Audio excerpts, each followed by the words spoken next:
I recently had dinner in a Chinese restaurant, and as typical, the last thing I received was a fortune cookie.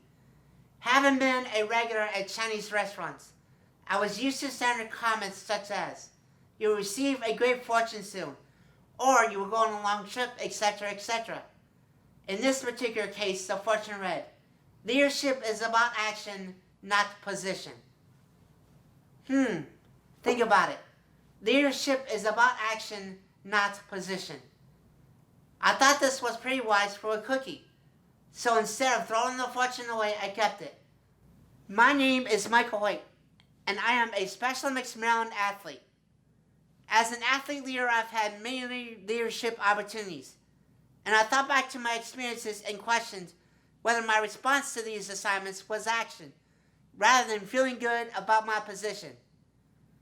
Now, my story begins when I was 18 months old and was diagnosed with Williams syndrome. I know what you are thinking. My parents didn't know what Williams syndrome was either. Williams syndrome has a group of similar characteristics that define it, such as a specific heart murmur that will eventually require surgery and narrowing of blood vessels throughout the body, both kidney disease and learning disabilities. They said I would probably never be able to read or write, and my comprehension levels would be very low. I would also have poor coordination and low muscle tone. They expected me to be very anxious and unable to adapt to changes in my everyday routines. The doctors that gave me this label painted a very bleak picture for my parents. They were told that expectations of a normal life for me were very poor. Overall, they felt my development would be handicapped to a point that my parents should consider institutionalizing me rather than keeping me at home. But my parents stopped listening to the doctors and decided to treat me as Michael and not as a label.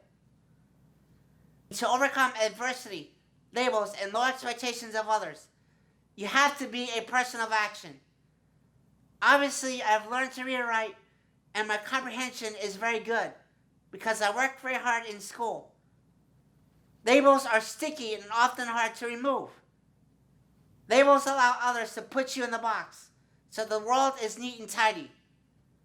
But the world is messy, and I love it. As it turned out, those labels were great motivators for me.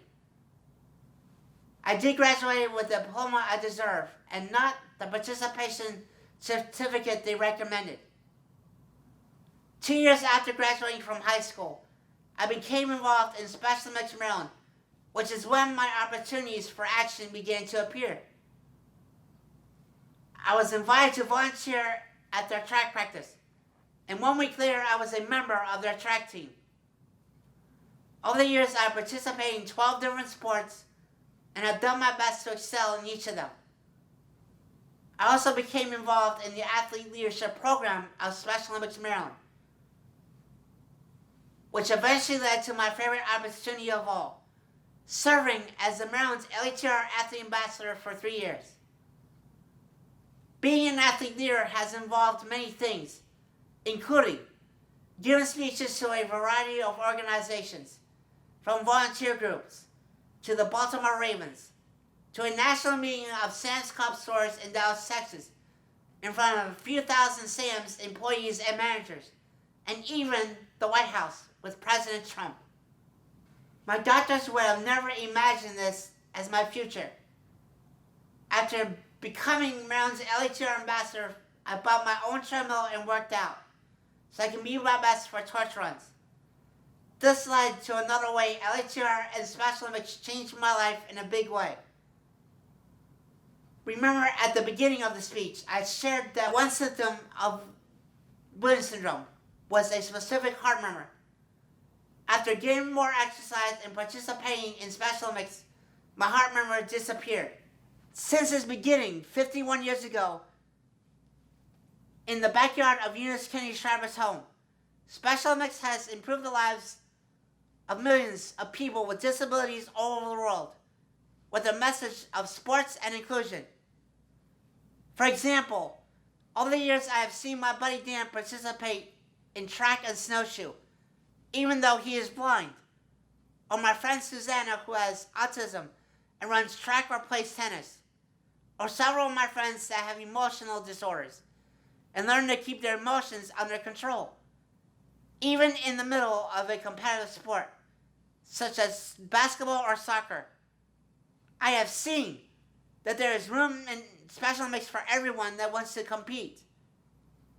One area that has been most important to me is the number of friendships I have developed over the years with athletes, volunteers, Special Olympics staff, and of course my many friends in law enforcement from all over Maryland and the world. I've been fortunate to attend 4 law enforcement torture and international conferences and have met great people worldwide. In 2017, I had the great honor of being a member of the Austria Final 8 team, which led up to the World Winter Games. It was a fun adventure for someone who had been told that they would have trouble adjusting to everyday changes in life. After arriving in Austria, I was able to run every single step with my Final 8 team for those 10 days. Oh, and guess what? Still no heart murmur. The doctors had told me my heart is very strong. That is the power of sport and action.